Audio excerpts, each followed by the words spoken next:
So, let's start now with the abbreviations.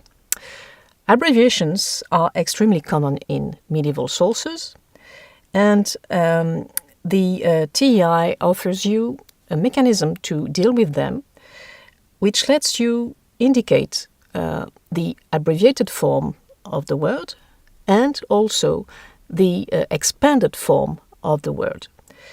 To do that, you're going to use an element named choice.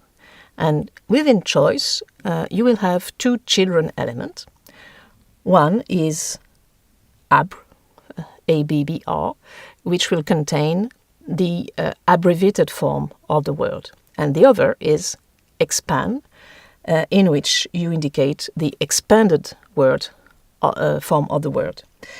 And within expand, you can also refine your encoding and indicate with the EX element which letters inside this word have been expanded. So now let's see an example together. You have here a little piece of text from a 13th century charter which reads Artemandus senior comes de Quibor, which means Hartmann IV, the elder, Count of Quibor. And you can see that the end of the name, Artemandus, has been abbreviated. You see this Tironian note, looking a bit like a modern 9, at the end, just after the D. And this is an abbreviation for us at the end of the word. So just below you can see how we could encode that in TEI.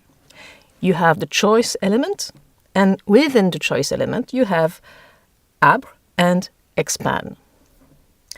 You see that in ab, I have written the word just as it is written in the manuscript, using a font that supports this type of characters. So what does it mean, this encoding? It means that I can have several outputs with my document. I can have an output that will be extremely faithful to the way the document looks. So I can display the abbreviated form just as it appears in the document. But that will be maybe less easy to read for people who are not paleographers. So I can have a different output, and I can display, instead of the content of ab, the content of expand.